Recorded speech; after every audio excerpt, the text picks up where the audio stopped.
ॐ शान्ताकारं मृगशयनं पद्मनाभं सुरेशं विश्वाधारं गगनसदृशं मेघवर्णं शुभांगं लक्ष्मीकान्तं कमलनयनं योगिविद्यानगम्यं वन्दे विष्णु भवभयहरं सर्वलोकैकनाथं सशङ्खचक्रं सकिरीटकुण्डलं सपीतवसं शिरसारवीक्षणं सहारवक्षस्थलकौस्तुभं श्रियं नमामि विष्णु शिरसा चतुर्भुजं कृष्णाय वासुदेवाय हरये परमात्मने प्रणतक्लेशनाशाय श्रीगोविन्दाय नमो नमो श्रीपरमात्मने नमो श्रीगुरुचरणकमलेभ्यो नमो श्रीगणपते नमो ओम हरि ओम महा।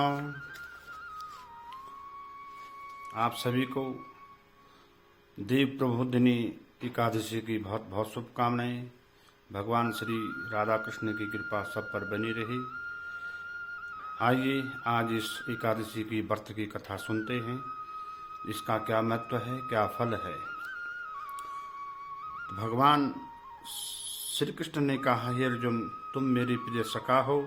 हे पार्थ, अब मैं तुम्हें पापों का नाश करने वाली तथा पुण्य और मुक्ति को देने वाली प्रबोधिनी एकादशी कथा सुनाता हूँ, उसको श्रद्धापूर्वक सुनिए।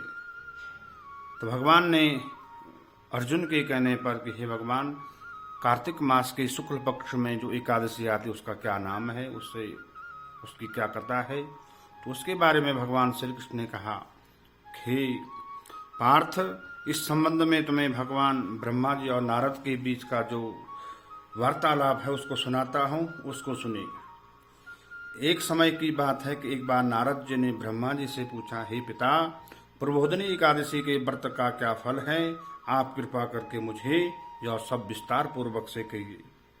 तब नारद के कहने पर ब्रह्मा जी ने कहा, हे पुत्र, कार्तिक मास के शुक्ल पक्ष की जो प्रबोधिनी एकादशी के व्रत का फल है वह 1,000 अश्वमेध तथा 100 राजसू यज्ञ के फल के बराबर होता है।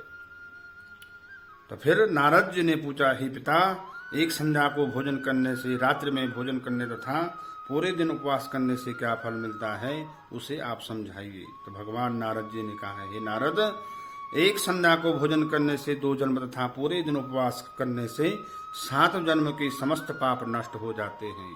यानी कि एकादशी के व्रत के दिन भर फरार रहना, रात्रि को भी जागरण करना, उससे समस्त मनोकामनाओं की प्राप्ति हो जाती है। जिस वस्तु का त्रिलोक में मिलना दुष्कर है, वह वस्तु भी प्रबोधिनी एकादशी के व्रत से प्राप्त हो जाती है। प्रबोधिनी एकादशी के व्रत के प्रभाव से बड़ा पाप भी क्षण में नष्ट हो जाता है और पूर्व जन्म के हुए अनेक बुरे कर्मों को प्रबोधिनी एकादशी का व्रत क्षण भर में नष्ट कर देता है। जो मनुष्य अपने स्वभाव अनुसार प्रबोधिनी एकादशी का विधिपूर्वक व्रत करते हैं, उन्हें पूर्ण फल प्राप्त होता है।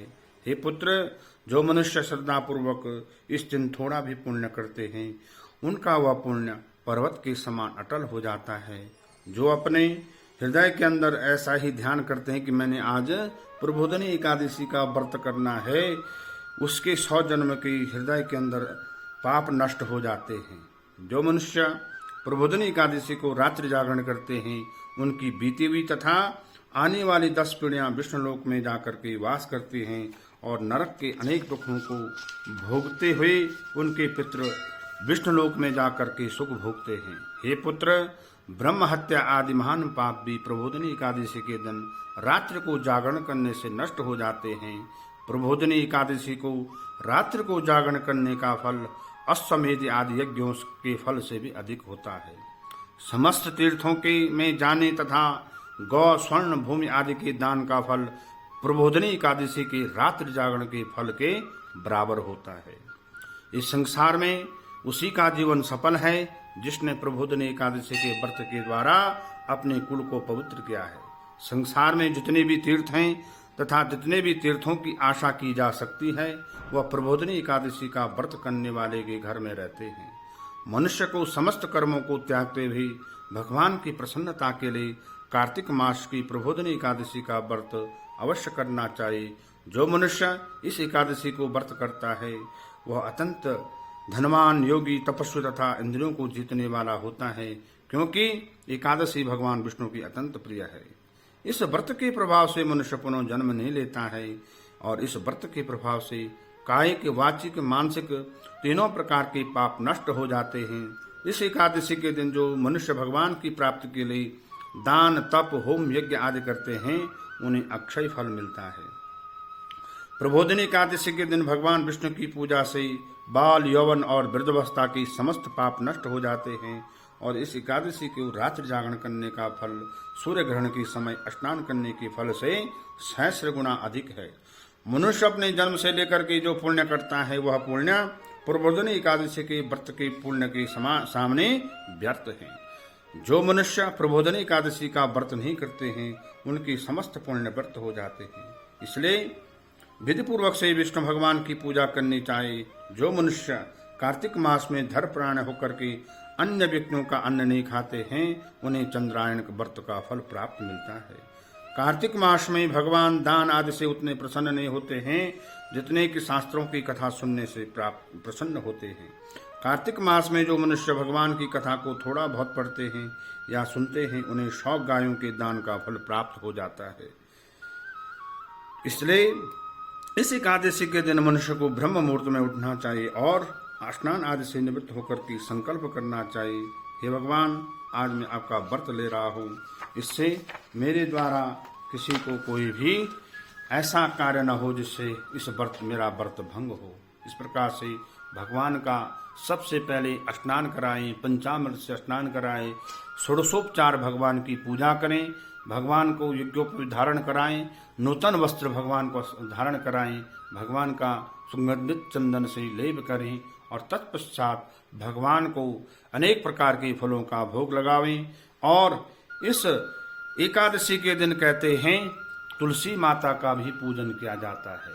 मात्र तुलसी माता के दर्शन करने से 100 यज्ञों के फल की प्राप्ति हो जाती है। इस दिन तुलसी का विवाह भी किया जाता है और वो कथा भी आती है वृंदा और भगवान शालिग्राम की। इस कथा का ही इसमें वर्णन आता है कि इस दिन भगवान ने तुलसी के साथ शालिग्राम के रूप में विवाह हुआ था। इसलिए इस दिन लोग जो धर्मपरायण लोग हैं वो तुलसी का पूजन करते हैं और भगवान शालिग्राम के साथ तुलसी माता के दर्शन करते हैं। उनके 10,000 जन्मों के पाप नष्ट हो जाते हैं। इस दिन तुलसी का पेड़ लगाते हैं, उनके कुटुंब में जो पैदा होते हैं वे प्रलय के अंत तक विष्णुलोक में वास करते हैं। इसलिए इस दिन विधि पूर्वक से तुलसी की पूजा करें।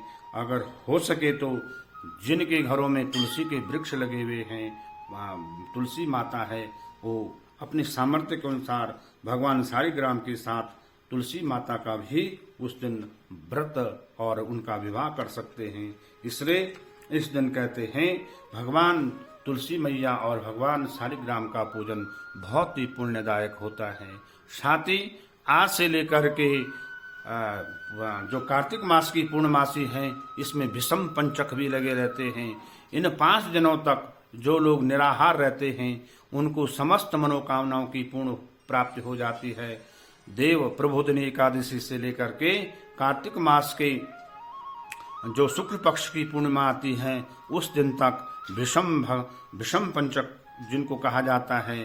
कहते हैं जब महाभारत का युद्ध समाप्त हो गया था उस महाभारत के युद्ध में भगवान श्री कृष्ण ने अर्जुन को साथ लेकर के, पांडवों को साथ लेकर के बाणों की सैया पर पड़े हुए भगवान श्री कृष्ण के साथ भीष्म पितामह के पास गए और भीष्म पितामह ने उनको राज नियम, धर्म, कर्म आदि सब नियम बताए।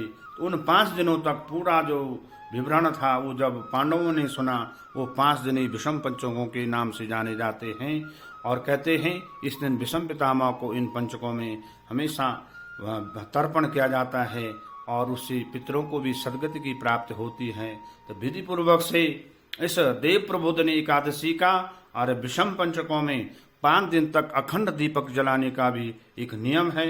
उससे घर में संतति की वृद्धि होती है, ऐश्वर्य की वृद्धि होती है और समस्त मनोकामनाओं की पूर्ण होती है। और विधि पूर्वक से इस एकादशी का व्रत करने से मनुष्य की समस्त मनोकामनाएं पूर्ण होती हैं। आप सभी को एक बार पुनः एकादशी व्रत की बहुत बहुत शुभकामनाएं। जय श्री राधे, जय श्री कृष्णा। बोल बांके बिहारी लाल की जय, तुलसी मैया की जय। देव प्रबोधन एकादशी के दिन भगवान का जो व्रत का फल है वो चातुर्मास्य व्रत भी आज के दिन संपन्न हो जाते हैं। जिन लोगों ने हरि प्रबोधनी एकादशी के दिन चातुर्मास्य व्रत धारण किया था, आज उनका चातुर्मास्य संपन्न हो जाएगा। और कहते हैं कि चातुर्मास्य में जिस भी वस्तु का त्याग किया है, आज के दिन उस वस्तु का दान करने से चातुर्मास्य व्रत का फल प्राप्त हो जाता है। और जैसे किसी ने नमक का त्याग कर रखा है, वो शक्कर का दान करें। उपाहन का त्याग कर रखा है तो वो उपाहन दान करें।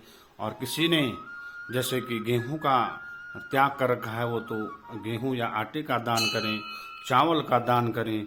तो जो भी वस्तु इस चातुर्मास्य में छोड़ी हुई है उसका दान करें, तो कहते हैं चातुर्मास्य का संपूर्ण फल इसमें प्राप्त हो जाता है। जय श्री राधे, जय श्री कृष्णा।